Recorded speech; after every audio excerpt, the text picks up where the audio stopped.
Every so often, an idea comes along that is so simple, yet so profound, that you smack yourself in the head for not having thought of it yourself. Even more rare is such an idea that can have global implications. An idea that can create empires, topple kingdoms, and establish economic orders which can last for centuries. Find out about the incredibly simple yet profound idea which changed the course of human history on this episode of Everything Everywhere Daily.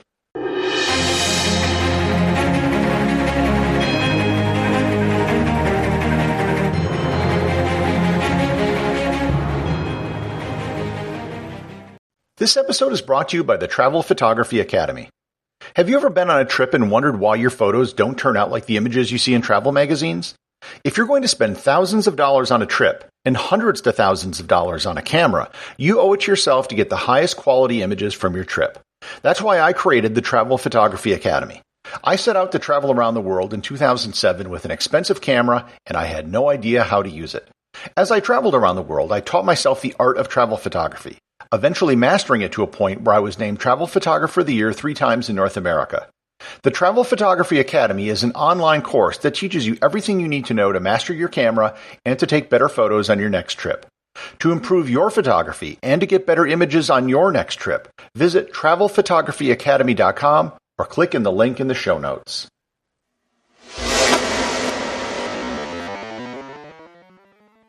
If you're old enough, you remember a time when suitcases didn't have wheels. You probably also remember the first time you saw a suitcase with wheels, and your first reaction was, like almost everyone else, why didn't I think of that? Sometimes great ideas are very simple. This episode is not about suitcases with wheels. It is about something far more basic, with results far more profound on the direction of human history. So what is this incredibly simple invention which has changed the course of human history? It is the stirrup. Yes, the two hoops that hang off the saddle of a horse. The stirrup. You'd think that stirrups would have been figured out almost immediately after the domestication of the horse, or at least soon after the invention of the saddle, but that wasn't the case. It is believed that horses were domesticated about 6,000 years ago. A team from Cambridge University did a DNA study and determined that the first horses were domesticated in the grassy area of what is now Ukraine, southwest Russia, and western Kazakhstan.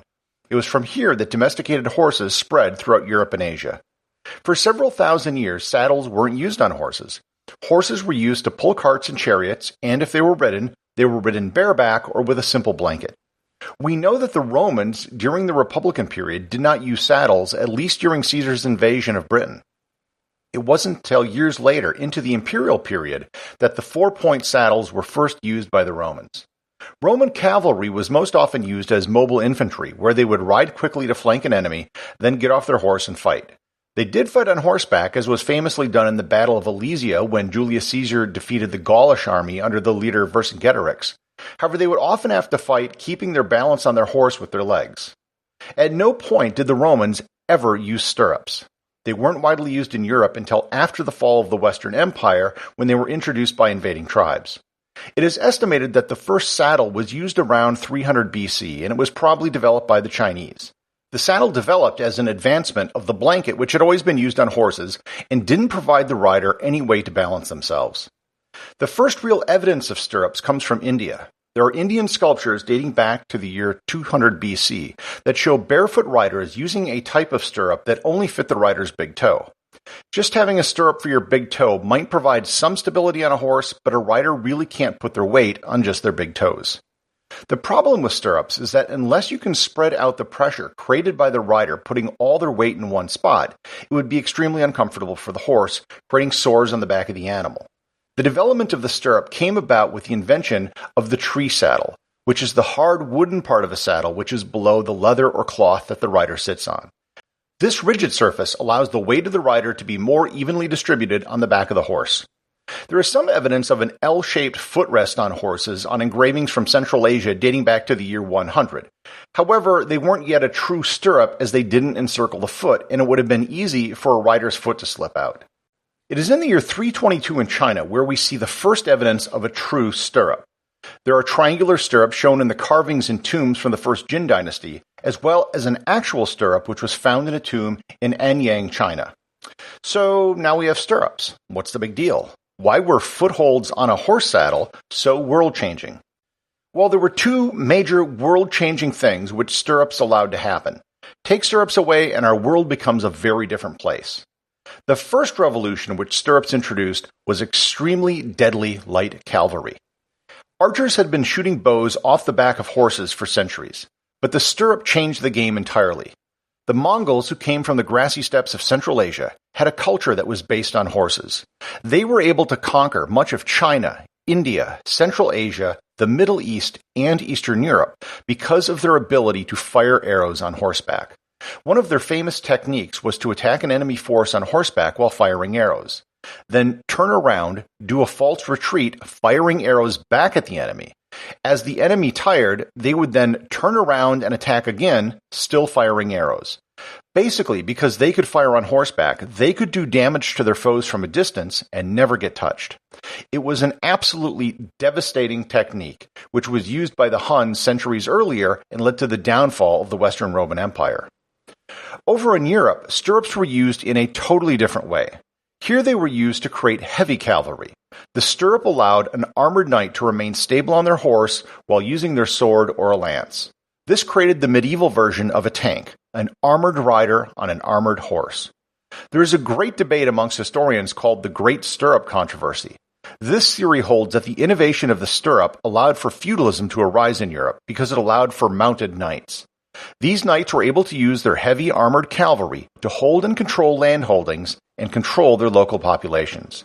It also led to the development of new weapons like the longsword, which replaced the axe in much of Europe because it was easier to use on horseback. The stirrup theory isn't universally accepted among scholars, but the use of the stirrup certainly contributed to the revolution in European warfare.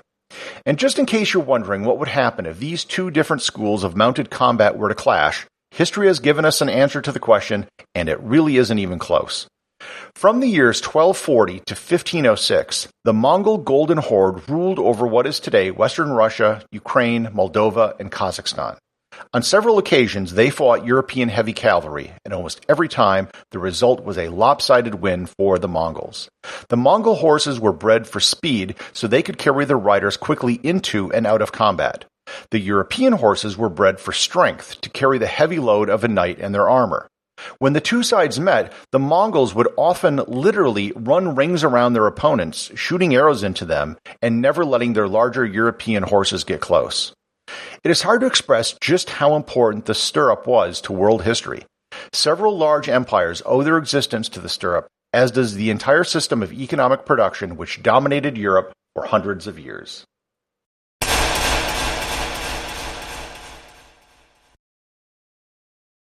This is a brand new podcast, and as such, it can really use your support. If you know someone who is curious and you think would like the show, please share it with them. And if you've enjoyed this show, please subscribe on Apple Podcasts or Google Podcasts, where you'll get new content for curious people every day in your podcast player. And leave a 5-star review. More reviews can help the show be discovered by more people.